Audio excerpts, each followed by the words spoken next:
Written by Karen Armstrong, Deuteronomy stands as the fifth and final book of the Torah, the foundational text of Judaism.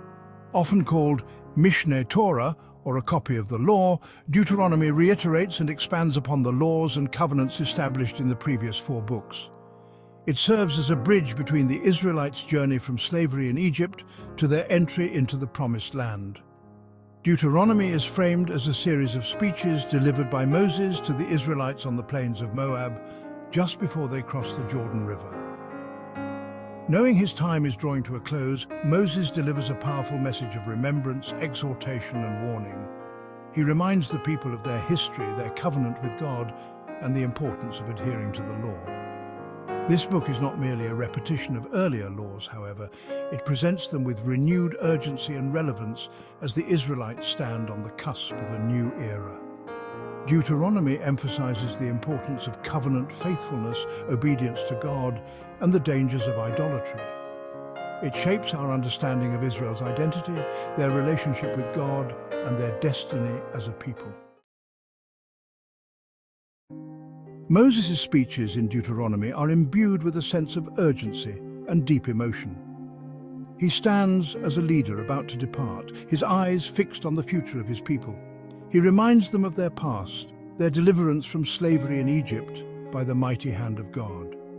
This shared history forms the bedrock of their identity and their covenant with Yahweh.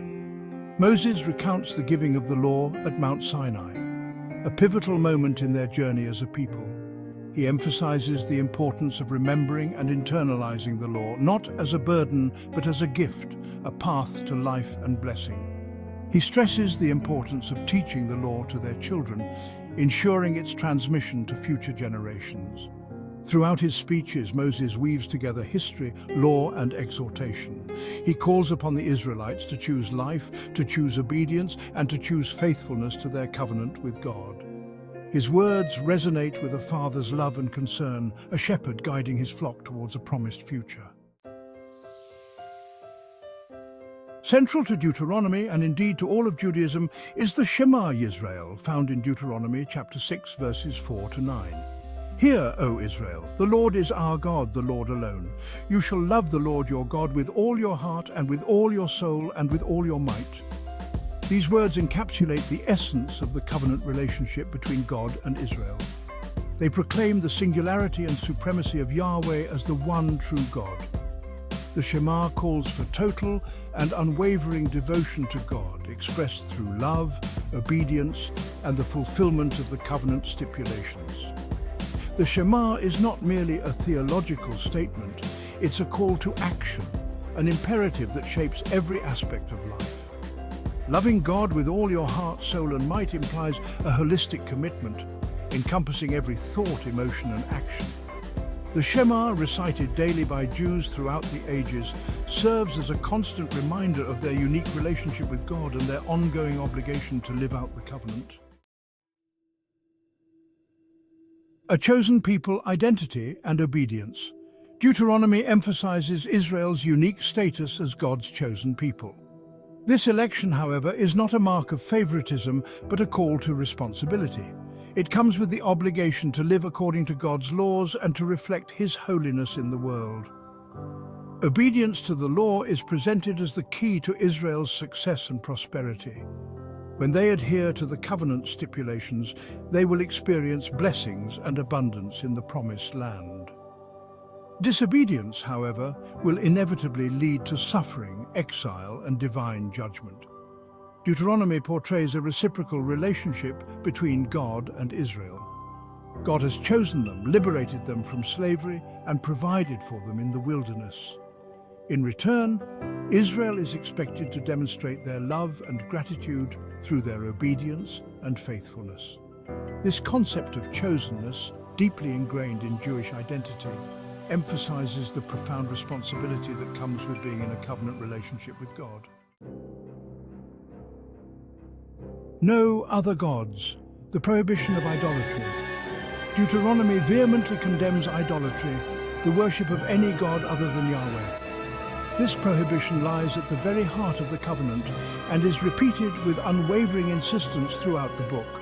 The worship of other gods is seen as a betrayal of the covenant, a direct affront to the sovereignty and uniqueness of Yahweh. The surrounding nations practice polytheism, acknowledging a multitude of deities. Deuteronomy warns the Israelites against being drawn into these practices, against adopting the customs and beliefs of their neighbors. They are to remain distinct, set apart by their exclusive devotion to Yahweh.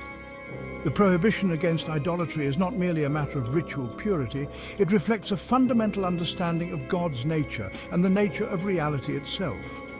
Yahweh is presented as the sole creator and sustainer of the universe, the ultimate source of all power and authority. To worship any other god is to embrace a false reality, to deny the very foundation of their existence. The structure of Deuteronomy, a farewell discourse. Deuteronomy is structured as a series of speeches delivered by Moses to the Israelites on the plains of Moab. It can be broadly divided into three sections. First, looking back, covered in chapters 1 through 4.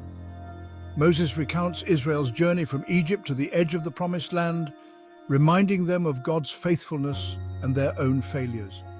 He reiterates the Ten Commandments and emphasizes the importance of covenant obedience. Second, the Law Explained, which spans chapters 5 through 26. This section expands upon the Ten Commandments, providing detailed laws and statutes governing various aspects of Israelite life, including worship, social justice, family life, and warfare. And finally, final instructions and blessings found in chapters 27 through 34.